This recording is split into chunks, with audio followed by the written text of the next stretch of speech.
Hello and welcome to STS. Today is June 7th, 2016. I'm Renee Scavington. This is Tom Coppola, and we're going to jump right into it. Did you see the new clothing commercial by Storror this morning? No, I didn't. Okay. All right, never mind then. They got new clothes? Well, they have is it the same, the Hong Kong and the Roof Culture Asia? Anyone who's watched it is going to get it. What I said. Okay. It's like a 2-minute Iceland video.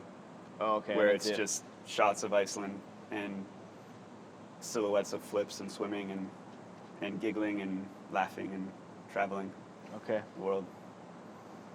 It looks like an American Eagle commercial to me. Okay. That's what I'm getting at. That's interesting. Mm-hmm.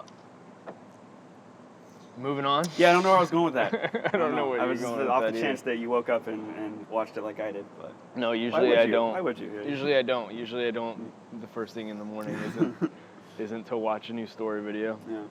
Yeah. I haven't really been enjoying their videos lately. I'm just gonna be 100% honest.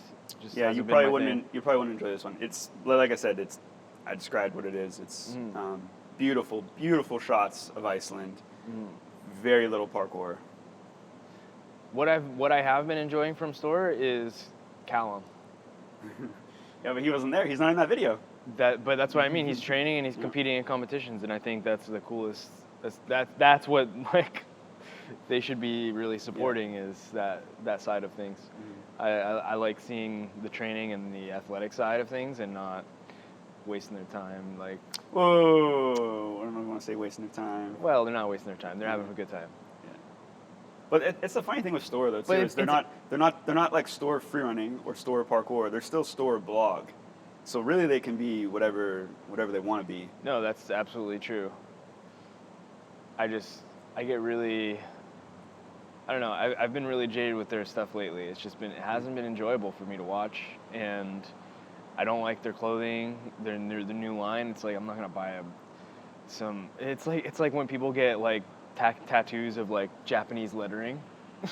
You know what I mean? It's like, and when they're white, when they're not Japanese. We didn't actually talk about that when it came up, but there was, I don't know if there was a lot of blowback, but there were a couple people I saw on Facebook from the Hong Kong community getting upset about them saying China or Hong Kong China or something in their description or their video or whatever. I don't know. I guess it wasn't big enough a deal for people really to. Yeah, well, we can talk about it now. Yeah. I mean, like, there are a lot of people in Hong Kong, and just generally speaking, they don't consider that Hong Kong as part of China. In fact, they have a separate passport. It's the People's Republic of Hong Kong, not. You cross a border to get China, from China to Hong Kong or Hong Kong to China. Yeah, exactly. You go through customs. So for Storror to like say Hong Kong China, that's being really ignorant of the culture. and but I mean, is that ultimately what they're trying to like? I think there were some comments about like how can you do this without consulting the Hong Kong parkour community or whatever. Like, again, I think it was just one or two people that were upset about it. I mean, they could do anything they want. Yeah. I mean, people told them not to make not to document the conflict in Gaza. Yeah. But they did anyway because they can do what they want. Ultimately, even though they're not educated at all on what's going on. That's the issue I have is like they're doing things and they're being Storror, and and I just find it funny because when Storror Block started, they were these like bratty kids who were just like being like reckless and annoying to the public. And and it was funny to watch, and I enjoyed watching their like when they first started, and now they're like, oh no, we have to talk about the humanitarian crisis in Gaza, and they make a video about it, and it's like it seems like it's not being who they originally were.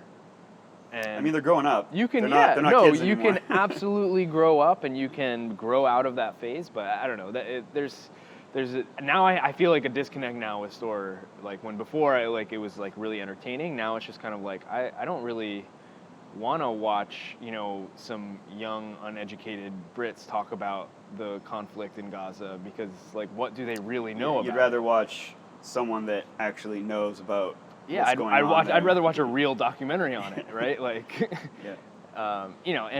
that aside, but this whole Hong Kong thing is also just another example of them not really not being in touch with the culture they're trying to represent, and they're making money off of it, right? Yeah, I wonder if they made any sort of correction on that or anything, because it's the thing where, okay, so say a huge global brand did something like that, or say Nike puts out a shirt that says Hong Kong, China, there would be a huge blowback on that.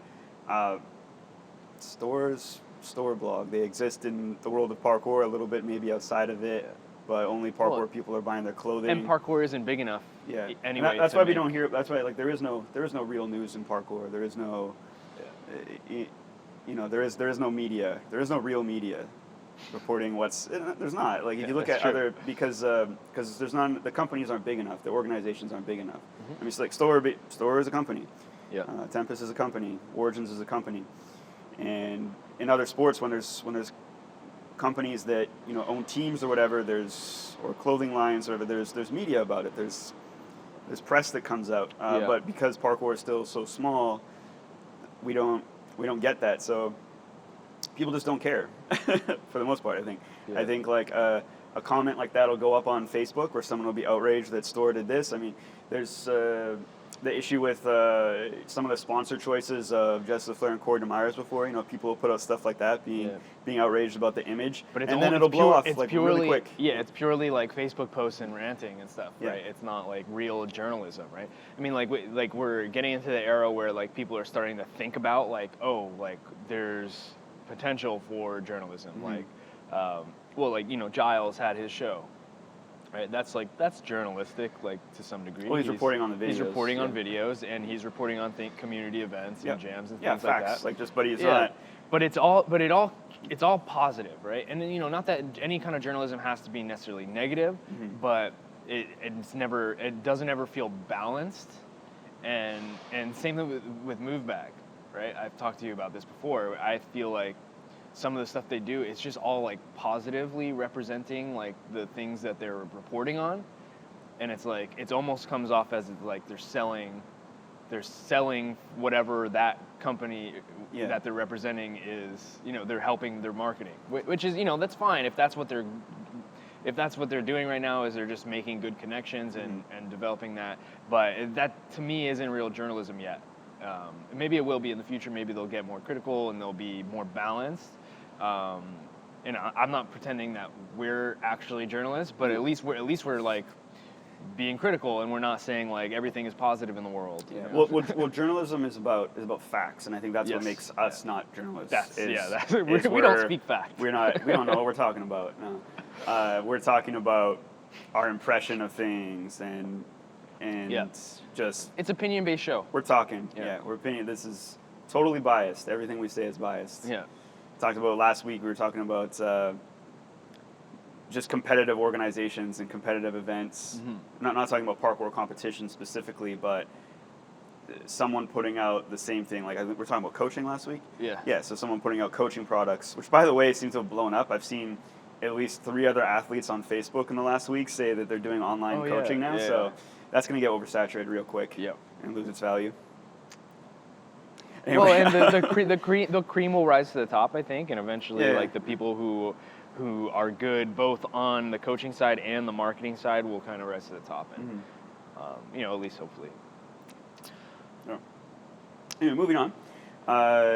There was another video that came out yesterday, which was Luci Romberg's and Tempest Freerunning's True Beauty video. What did you think of that video? I liked it. I thought it was cool. Like, it's 2 years in the making. I hate. Whoa. Let me finish. I'm not gonna be all positive here. It was 2 years in the making. I think that the fact that they put that much time and effort into this kind of docudrama. Well, it's not really a docu. It's documenting biopic. That's what I was looking for. That's the term. All right. I think that's really cool because Luci is honestly she's kind of like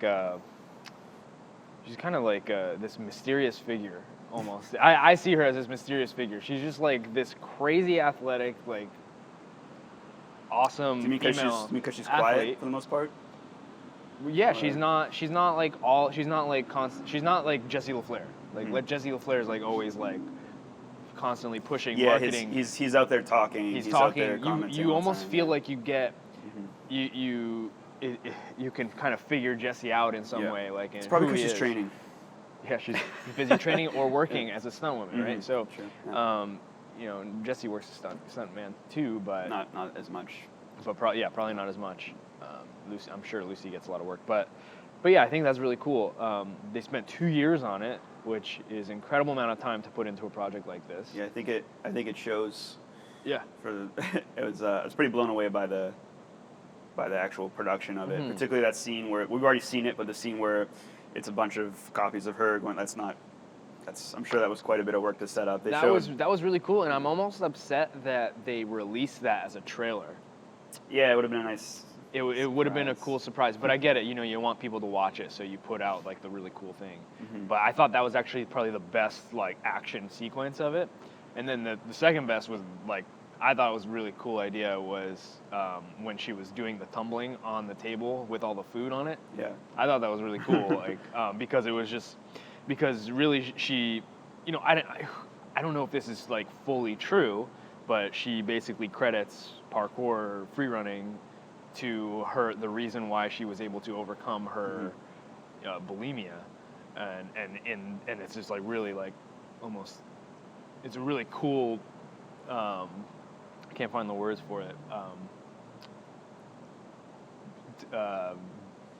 picture of what what is actually happening, where she's like using she's back handspringing across all this like food that she would be binging on or whatever. Yeah.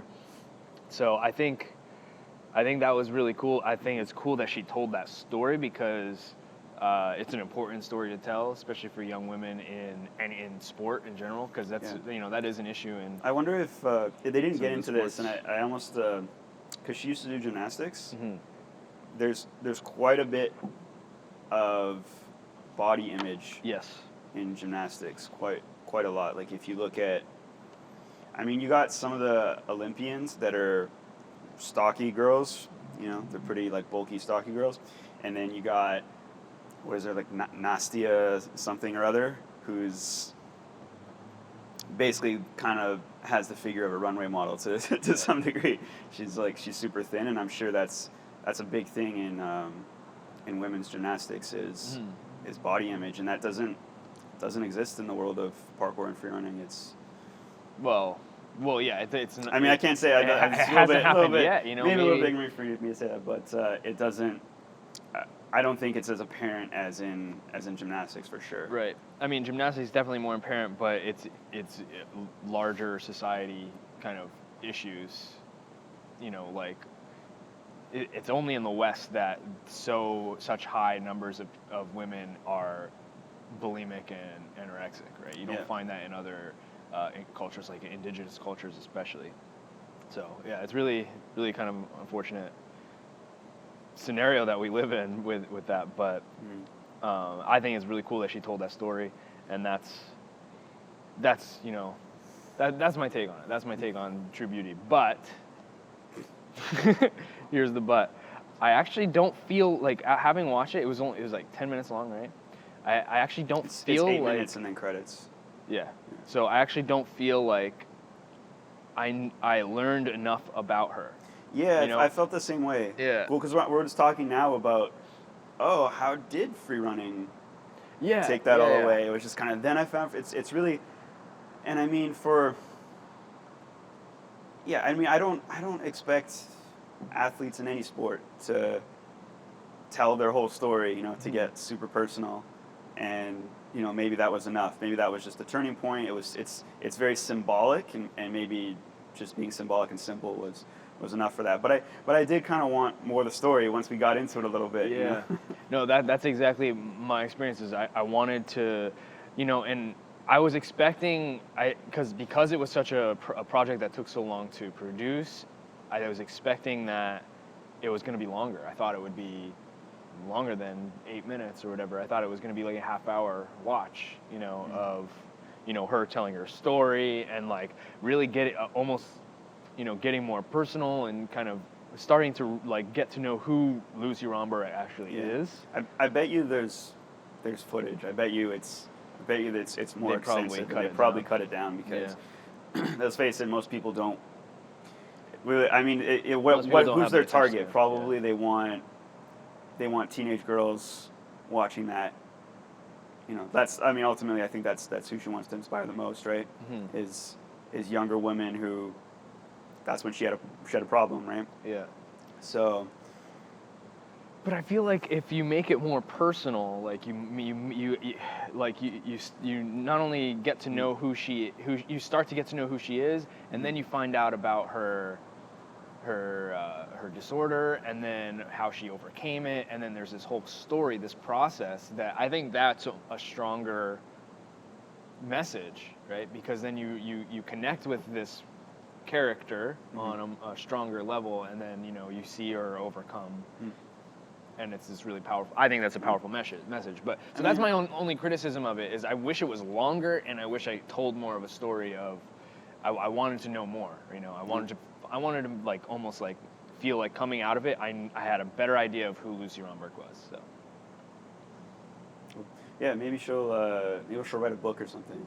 Yeah. In the future. I mean, I think that's probably an opening for her. I mean, absolutely. We got who has a book? David Bell, and then there's. Julie Angel's got her book coming out soon. Dan Edwards. But I mean, as far as like biographies, like biography, you got David Bell.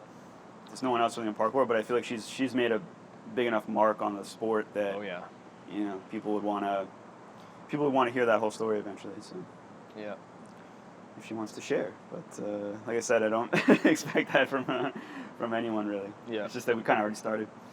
Okay. Last thing we want to talk about today was the Hop the Block competition. Yeah. What's the commit free run? Commit free running. It's a commit free running doing a speed course. Yeah, it's a group in the Netherlands. Yeah. And Hop the Block was held in Eindhoven, which I have no idea where that is. Somewhere in the Netherlands. But yeah, it was a speed course. Very linear. And relatively uninspiring from what I can see, for me at least. Like it looks like most everyone ran it the same way.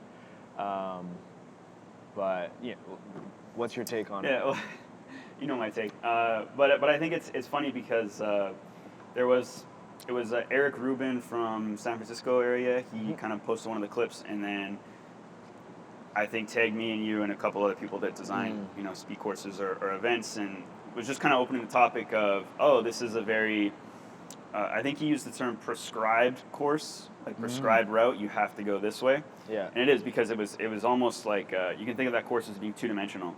Yeah. It's almost like that Farang video, you're going just one way. And same with the Sao Paulo competition earlier this year, last year.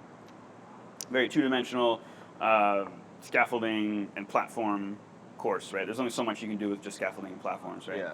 Well, I mean, you could make them do a horseshoe or whatever, but very two-dimensional course, and so you have this prescribed run where you have to, and they were told, like, I think there was some confusion too, because you have all these runs looking really fast because they're taking the high line at first, going over the top bar, and then apparently in the final you had to go under.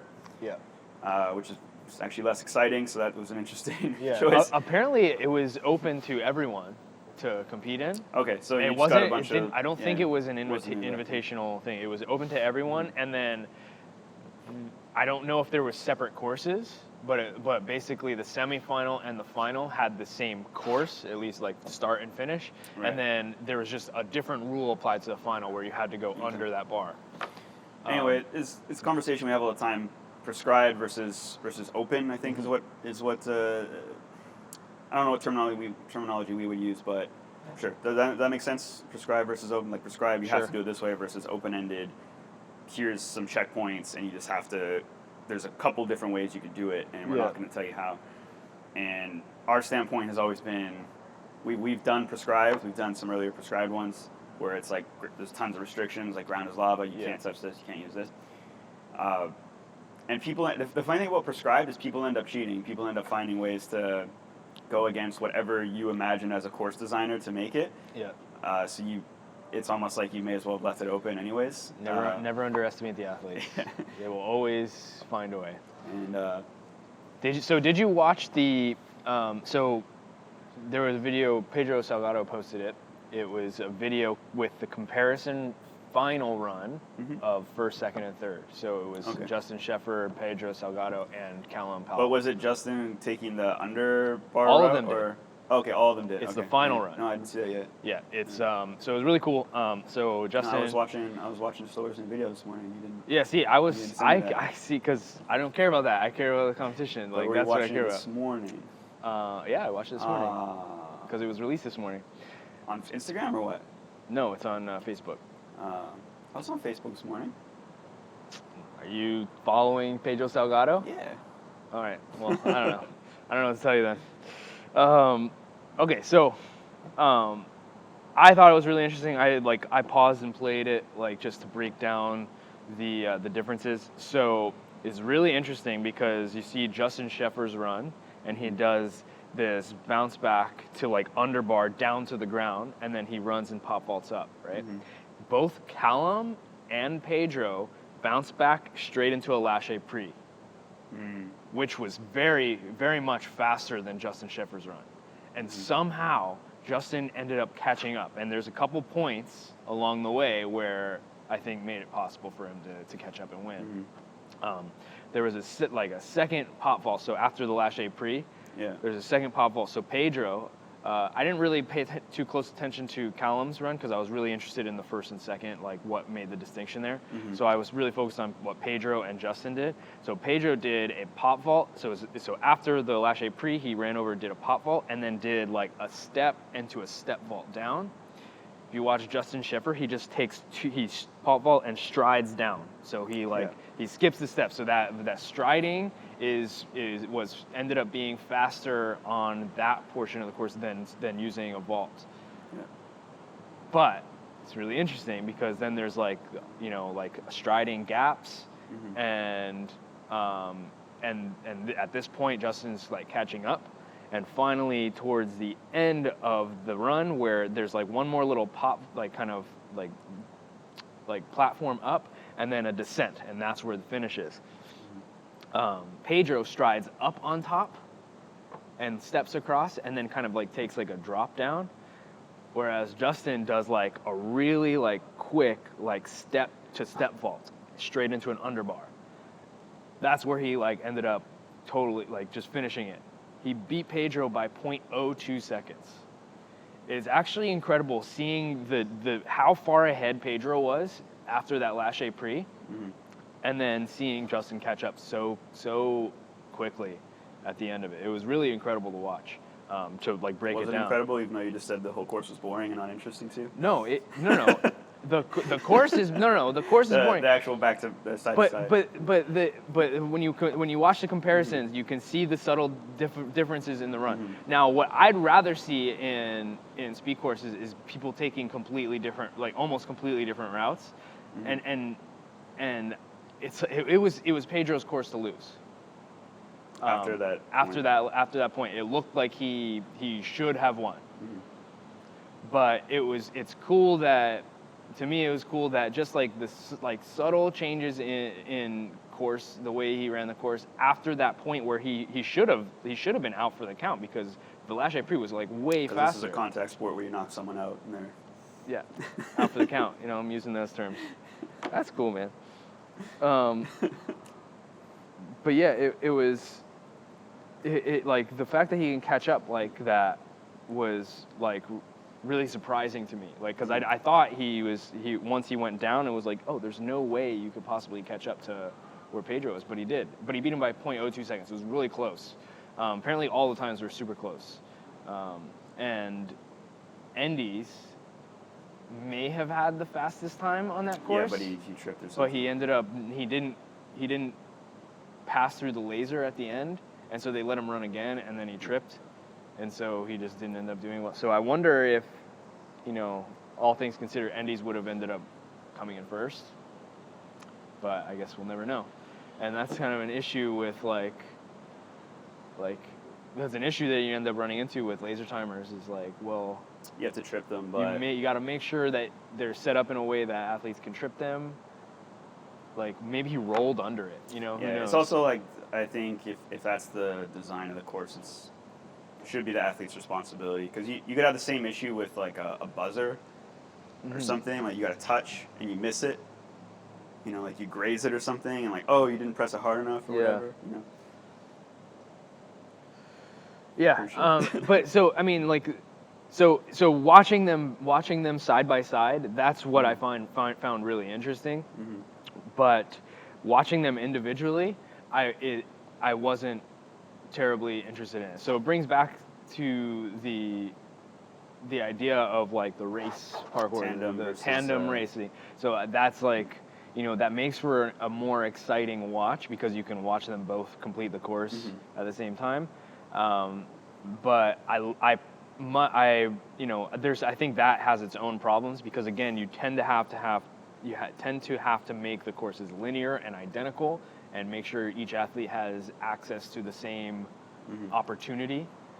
Yeah, well, the argument of creativity came up, and it's not creativity in the sense of I did a really interesting run. It's creativity in the sense that not even creativity, but experience. You know, creative experience. Like I've been doing parkour long enough and looking at and training the fastest way to get through things long enough that I can look at something, and the most obvious thing to someone might be to okay, so for example, Pedro was doing step vaults, but clearly striding over a certain point was faster, just not touching your hand down and actually striding.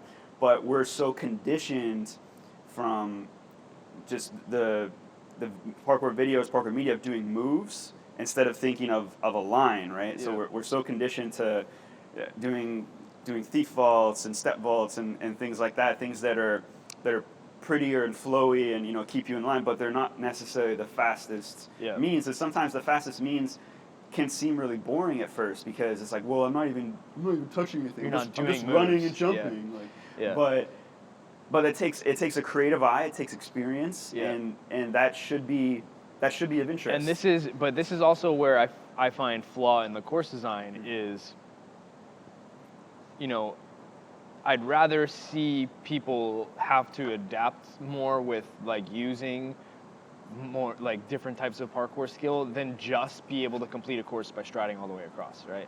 You know, I mean, not saying that was the case in this competition, but there was definitely some elements where like, Justin just took the high line, just like strode all the way across instead of like, you know, more level changes or different, more interesting movements to watch. So it's really, I mean, the course was super linear and mostly uninteresting for me to watch, but there's still like, I mean, there's definitely still some interesting components of it, and like making it like there was obviously room enough in terms of how the course was designed for athletes to be creative enough or have the vision to be able to cut time in different spots. But I like to see that. I want to see that more. Like I want to see more variable courses. You know, I don't want to see this straight line courses anymore. It's not my thing. So. I think it's also just the area it's being held in. It's probably like on a street, so it has to be kind of more of a straight line. But because they were doing singles, you would think that there could be like a turnaround or something just to give because it looked like a very short course too. Like it probably took 6 or 7 seconds to run. I timed it. It was around 11 seconds. Okay. It was a little over 11. That's not a bad course. It's actually not. Yeah. The length of it wasn't terrible. It's just.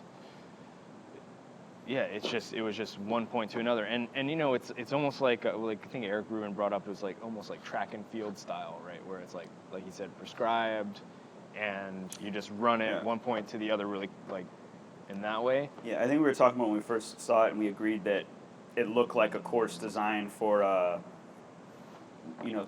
for big boy, for someone like Big Mish, who's gonna come through and just basically take bigger strides and bigger jumps through the whole thing, because there wasn't a whole lot, other than that first bar, there wasn't a whole lot to do precision-wise or, being careful about your foot placement or anything. It's just kind of more like who can move their feet faster and cover more distance faster on their feet is gonna, and then it becomes more like track and field. It becomes more.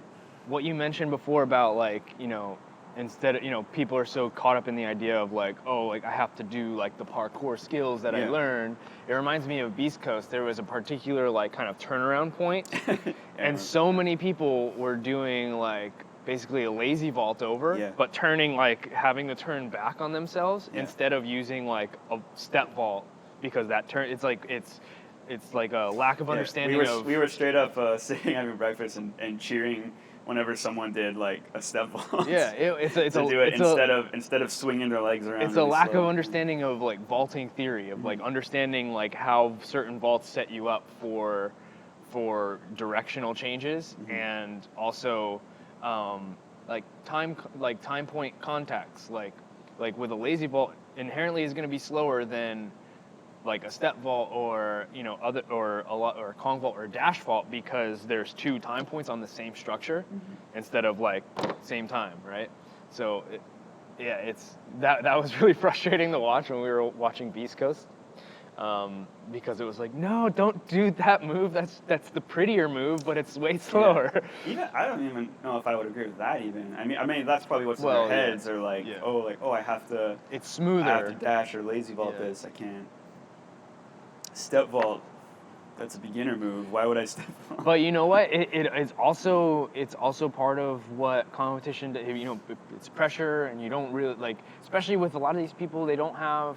A lot of these athletes don't have experience running many speed courses. No, there's most of their training is in, is for videos and for other things that they're, and maybe for self-enjoyment or whatever, right? So it's interesting watching Kai's Instagram right now, Kai Willis, because pretty much all of his posts have been training speed. Here's a speed run I did today, focusing on these skills. Here's a speed run I did today, and I've seen that a bit from other people, but he's really into developing that right now. That's something he's clearly really passionate about, is developing his understanding of how to run speed courses and innovating there and pushing that side of the sport. Yeah, I'm really excited for the future of parkour in that sense. I'm like I was just thinking about it today. I'm so stoked that we got to talk about this Hop the Block competition, because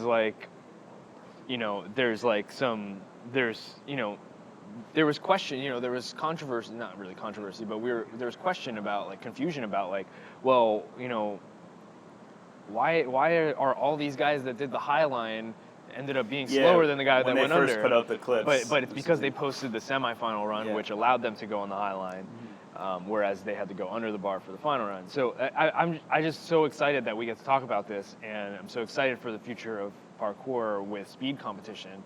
I remember talking to you years ago. It might have actually been before Origins opened, and I'll never forget what you said. You said, like, parkour is too cool of an idea to just let die.